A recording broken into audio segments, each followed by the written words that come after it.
What's going on YouTube? Sean here, and welcome to day number 31 of my Godzilla Rewatch. And in today's video, we're going to be talking about Shin Godzilla, also known as Godzilla Resurgence. Okay, so after the 2014 film came out, Toho announced plans that they were going to make a new domestic release Godzilla film, and they got one of the Evangelion guys to make it, and we basically had this movie, Shin Godzilla, which came out. And I remember hearing about it. I was super excited, but I'm like, wait a minute, we're getting the 2014 film's getting a sequel too. But it's like, oh, well, that's going to come out like 4 years from now. So it's like, we can still make our own domestic Godzilla movies. Like 2014 brought the character back, and Shin Godzilla came out, did some crazy ass stuff with this movie. I have a full review on it. So if you want to hear my better thoughts on the movie than my kind of just rewatch thoughts, I'd say check out that review. I'll leave a link below in the description. So definitely check out my Shin Godzilla review. I think I cover everything quite well in that one. So it's kind of going to be a bit of me rehashing things. It's separate from my 30 Days of Godzilla videos. We're past that now. So it's one of those. It's a nice written review. I think it goes on for I think it's like 15 to 20 minutes long. So if you want to hear my full thoughts on the movie in a better organized format, I'd say check that out. But I guess I can just kind of repeat what I said in that film, or that video a bit here. So Shin Godzilla, I was super excited to see this film out. It was the first Toho Godzilla film that I ever saw in the theater. So it was the Japanese version. There were subtitles and there's some English dialogue in there too. Seeing this movie on the big screen was a dream come true. I love hearing the classic callbacks to the Godzilla franchise. There's people in there with their Godzilla action figures. It was a nice crowd of people. It was, the dub obviously was done by Funimation, but this was like the Japanese version I saw. I've seen it dubbed and all that too. Super wrapped up to see this movie. Watched it. The trailers kind of were very haunting. I remember hearing some crazy stuff was going to happen in this movie. Like, for instance, Godzilla's shoots lasers out his back now. He fires out his tail. He can shoot his atomic breath, obviously. And it's like a nightmare Godzilla. He has all these different forms. Different forms? What the hell is going on? Is this Dragon Ball Z? So then I finally got to see the movie, and I really liked it. I really did. I have my issues with it. I think the human cast is really bland. None of the characters in this movie are very interesting all that much. Those scenes, it just goes on forever, and I understand its point of view. Obviously this is more, it's kind of, the themes of this movie are kind of going, the original 1954 film was obviously in response to Hiroshima and Nagasaki. But this one, it's kind of in response to the Japanese tsunami disaster from a few years ago, and just kind of critiquing the Fukushima nuclear disaster and the earthquake and tsunami.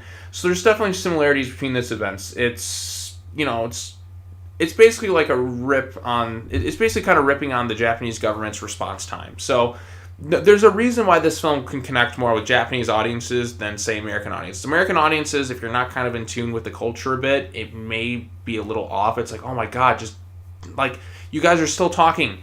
Do something about this fucking monster that's attacking the city. But obviously they don't. It just takes a long time. They go through so many approvals. It's basically a political satire movie. So, and it's better if you're more in tune with Japanese politics than, say, if you're in tune with American politics and don't really know that too much. So I think if you're more in tune with that, you'll understand the film a bit more in terms of why it does some of those decisions. But as a movie, those dialogue scenes after a while just really, really drag. And it just comes to the point it's oh my gosh, just shut up. It's wait, we gotta go over here. It's oh wait, we gotta get approvals from this room. We'll go to this room. Oh, Prime Minister, we need his approval. Whole team leaves, goes to talk to her, have another meeting. Wait a second, I forgot my coffee. Another dialogue scene. Meanwhile, Godzilla shows up, and first time you see Godzilla, it's just kind of this tail in the water. I guess that's his first form, because then his second form is what comes on land. And the first time I saw this form, I laughed, but I was also horrified by what I saw. I'm what the fuck is that thing? And I'm geez, this thing is just horrifying to look at. And the CGI, for his second form, the one that he's just kind of crawling on land, this weird amphibious looking creature, looks really, really bad. There's some good CGI in the movie too. When you see his fourth or his main form or whatever, I think that looks pretty good. And there's some really haunting things. It's he's evolving as the movie goes on. He evolves to take he needs to be able to stand on hind legs. You see his body kind of evolve and morph into this other creature to walk on two legs. He was kind of weak. He doesn't have a full skeletal structure. It kind of reminds me a bit of, if you ever see Watchmen, when Dr. Manhattan is kind of being born, you see like a skeletal structure being formed. Like, you just get to see Godzilla evolve into different forms over the course of the movie, and it's really haunting. And you have that classic Ifukube music, which really helps, which I really appreciated, some of the old sound effects in that. Loved it. Some really haunting imagery, and some of the new score is really, really good. Especially the track "Who Will Know." I really, really like that. But yeah, Shin Godzilla is just like this haunting movie. Then Godzilla evolves into his third form, and they're like, "Oh, we gotta attack." I was like, "Wait, there's civilians there. Do we have approval? Do we have approval?" I was like, "Nope," and just kind of just does the things. They're like, "Oh, we did the best we could." We learned a bit more about Godzilla. What I appreciate about this movie too is it's the first time Toho ever did like a straight up legit reboot of the franchise. Because normally when, at least in the Millennium series, this is now known as the Reiwa era of Godzilla. So now I want to say something really quick. We are now in the Reiwa era of Godzilla movies. Because before it was Millennium, this has been kind of like, not at the time, but nowadays it's known as the Reiwa era. It's kind of like something that just got like changed this past year. So this in terms of Japanese Godzilla films, this is the Reiwa era. We have this one, we have the anime trilogy. That's the Reiwa era of Godzilla movies. So that's what we're in now. So we're at the start of the Reiwa era, which is, it's kind of a cool name. I like that it's like Showa, Heisei, Millennium, Legendary, the TriStar one. I'm going to include that as part of the Millennium series since it's in that continuity. So it's like the American, it's the Geno / Millennium series, but Legendary is kind of its own thing, the MonsterVerse. But yeah, we're in the Reiwa series. Like I said, it was cool to see Godzilla evolve into these different forms.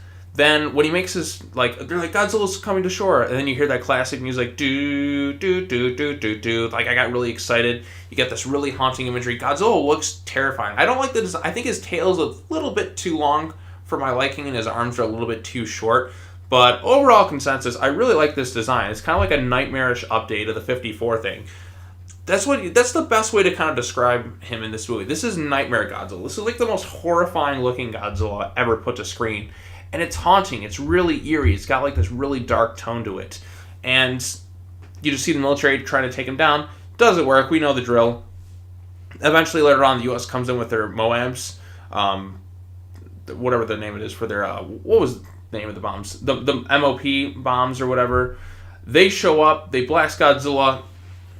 Doesn't really work out too well for them as Godzilla just like he starts to glow, and you see him evolve over it. Like they take out his back, you see his body adapt to take him out by shooting like his, I don't know what you call them, like there's a name for his back beams or whatever. I'm just gonna call him like the lasers out his back, but whatever. He shoots kind of like his atomic energy out his back.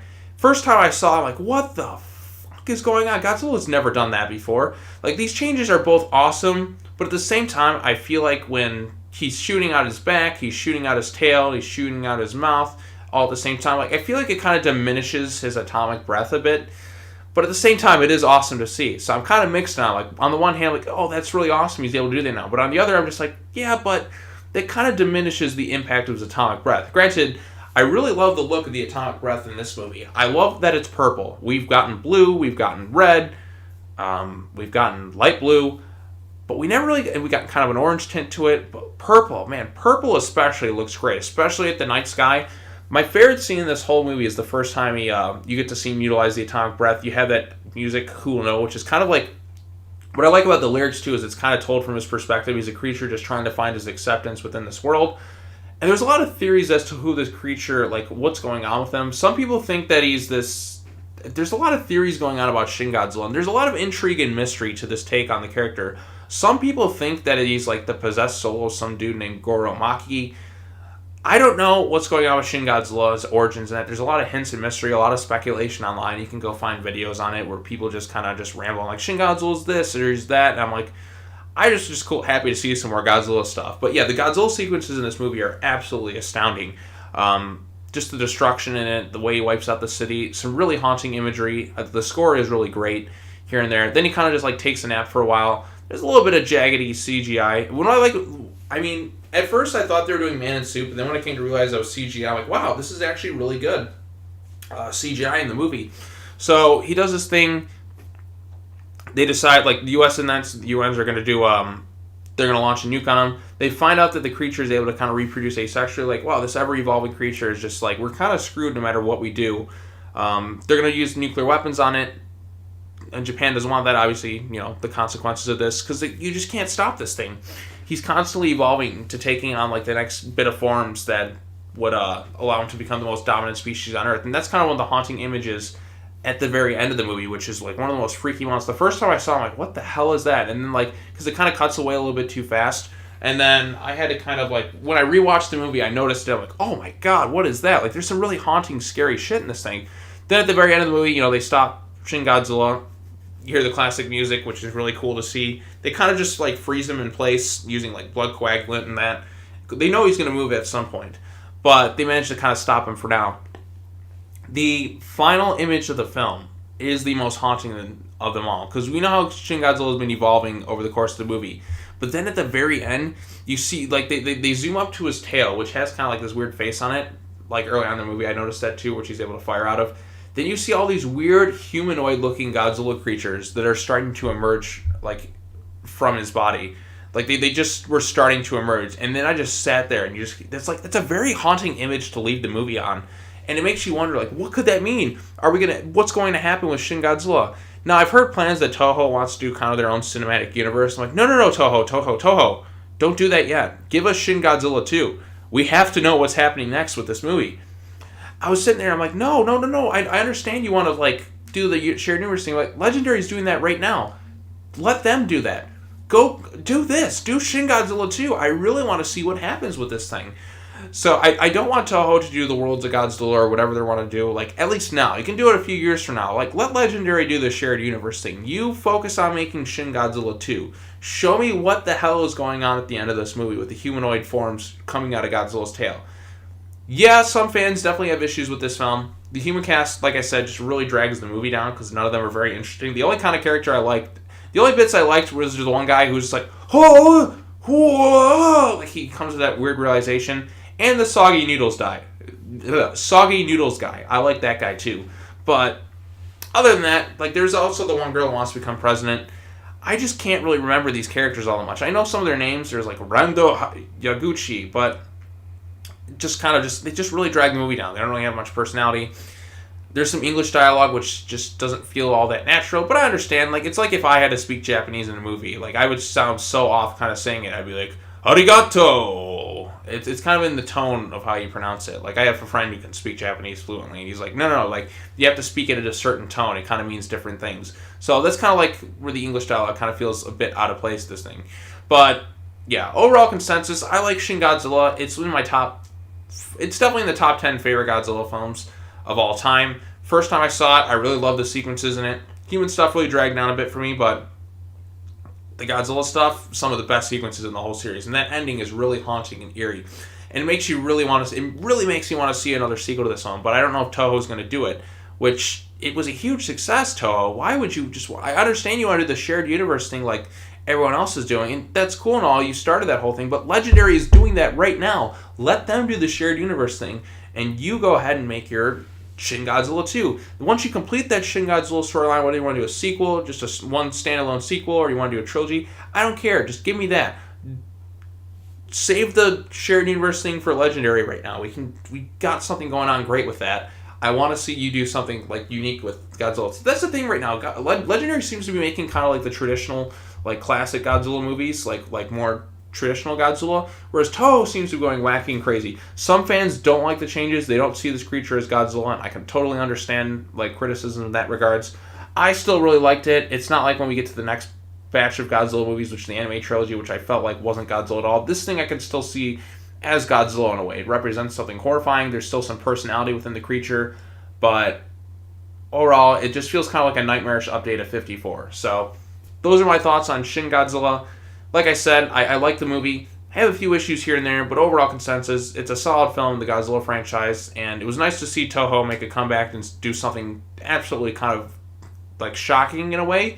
A bit horrifying at times, but they went crazy with it. So if Legendary can keep the safe, more traditional aspects of Godzilla, and Toho's kind of going crazy with it right now, I can respect that. I can deal with that. So what are your thoughts on Shin Godzilla? Let me know in the comment section down below where we can chat about it some more. Hit that bell for notifications, subscribe to the channel, and come back tomorrow as we begin our journey through the anime trilogy. And I know you're all so freaking excited for that because I'm super excited for that. Oh boy, I can't wait.